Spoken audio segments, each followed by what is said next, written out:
frick yeah, dude. That's a beast.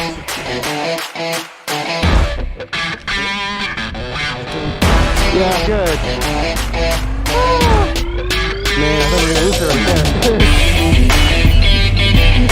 Oh yeah! Let's go! Oh yeah!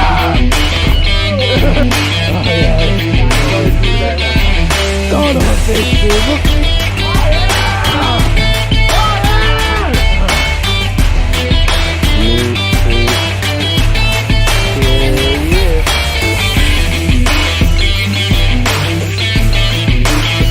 Alright, today we're going to be going over Lake Michigan king and coho salmon fishing. And the techniques I'm going over in this video are going to work from the end of June to about Labor Day weekend, all the way from Holland to Frankfurt to Empire. All this is going to work. And let's get into it. So first, your most effective, at least for me, fishing tool is going to be your downrigger. I'd start off with manual downriggers. Personally, I have electric downriggers, but it doesn't matter. These cannons, they work great. They're very simple to mount on your boat. They're about half the price of the electric downriggers, and they're a little more annoying to use than electric downriggers, but they're going to treat you and work just fine. And then I like to use 15-pound downrigger weights. They're going to be days where you have to target fish very deep. When you get a stiff south wind, and the thermocline is going to be pushed way down, sometimes even as deep as 100 and 120 feet of water. It's where you have to be running your baits, and you need a 15-pound weight is going to be more effective than your 8-pound and your 10-pound weights. And then downrigger clips, I like to use the Scotty downrigger clips. These are what attaches to your downrigger ball, and this attaches then to your line. They work great for me. I've been using these for about half a decade. I don't really have any problems with them.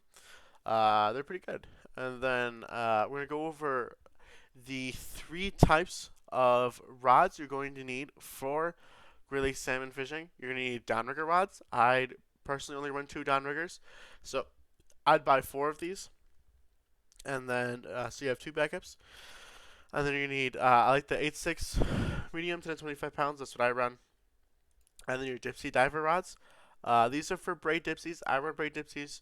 And personally, I would like to run the biggest rod, the 10.6, 12 to 30 pounds. These were great. And then your copper and lead core trolling rods. Again, these were great too. These come with steel guides, so they handle the lead core and copper great. And then for your downrigger reels, I'd run the Kukumaka Vectors and the CV20 size. The Akuma Vectors are great. A lot of people around the Great Lakes use them. They use these or the Akuma Coldwater series. They're practically the same, just kind of just a color scheme difference. The orange is kind of tacky to me. I like the black. And for the line on your downrigger reels, I like to run 25-pound test on my downrigger rods and reels. This high sea stuff is a lot of mono for the money. 2,140 yards for only $35. And this line works great. I've been using it for, again, about half a decade. It works fantastic for me. I don't really have any issues with it. And then we're going to go through what you're going to be using for your lead core rods, which are going to be your 5 color through your 15 color, and your 200, 300, and 400 coppers, or I like to use weighted steel rods. And then for your 3 color all the way through your 8 color, I'd use the CV30L. Works great.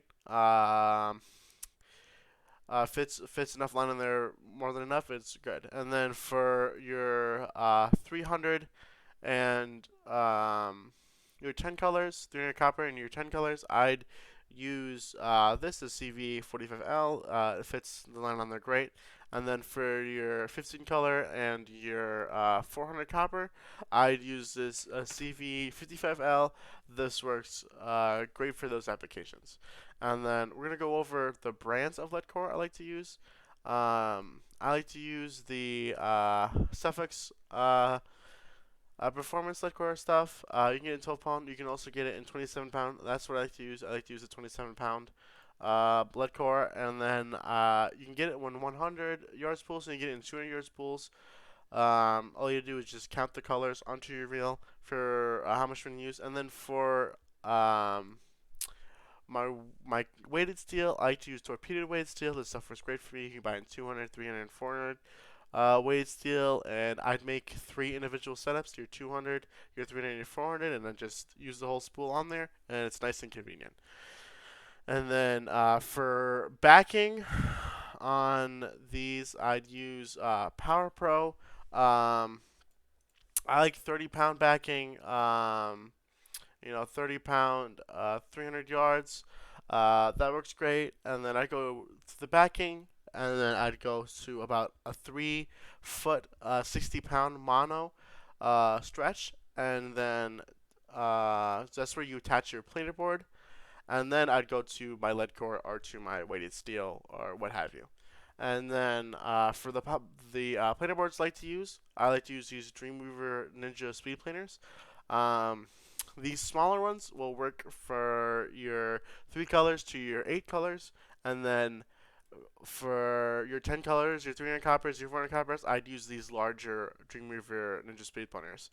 Um, you just need more weight to pull that heavy of lines. Um, and then now we're going to go over dipsy divers. So for dipsy divers, I like to run this 10-6 rod, and then with the Akuma Convector CV30D, the line counters, and I like to run mag dipsies. So that would be size 3 dipsy divers. So size 3 dipsy divers. So that'd be your magnums. Um, and these work great. Uh, and then, so from your dipsy diver, you run a snubber.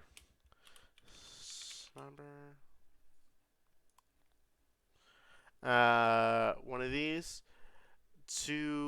Then I like to run 50-pound fluorocarbon.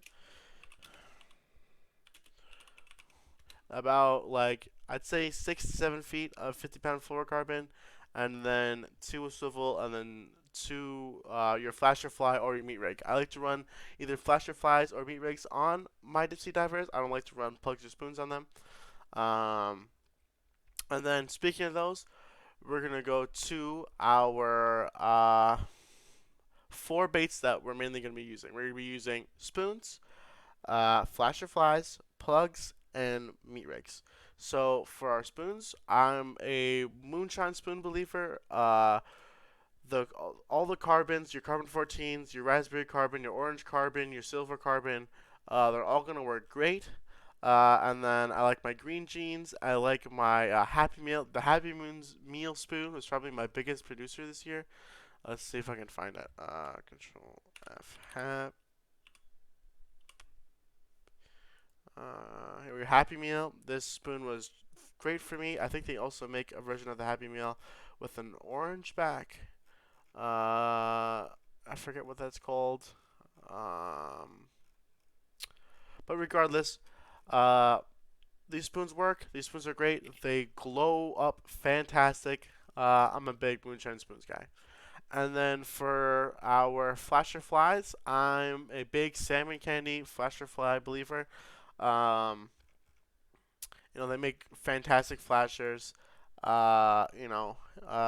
This green stud UV worked fantastic for me. The Dragon Slayer worked fantastic for me. Their frog. Let's see if I can find it. Frog. Yep, UV Super Frog worked great for me. And then same thing, they make their flies. These flies work fantastic. Uh, if you're gonna be using, like a blue flasher, use a blue fly. Green flasher, use green fly. White flasher, use white fly. And their their stuff is great. It's fantastic.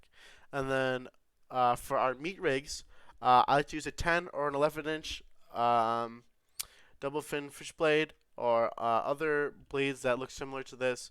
Salmon candies works great. And for the meat rig itself, I like to use um, pickle sunshine is probably my best color this year. UV gasoline worked great. Let's see, where was it? Kevin's girlfriend worked great too. Kryptonite worked great. All these, if you're gonna use, a white meat rig, pair it up with a white flasher. You can use green meat rig, pair it up with a green flasher, same difference. And for our meat strips, you can go to most tackle shops on Great Lakes Ports, and they'll sell ballyhoo strips or herring strips, or you can go to your local Asian market, buy pike mackerel, and you can cut them up into meat strips, and that works great too. And then we're gonna go through our last lure I like using, and that's plugs.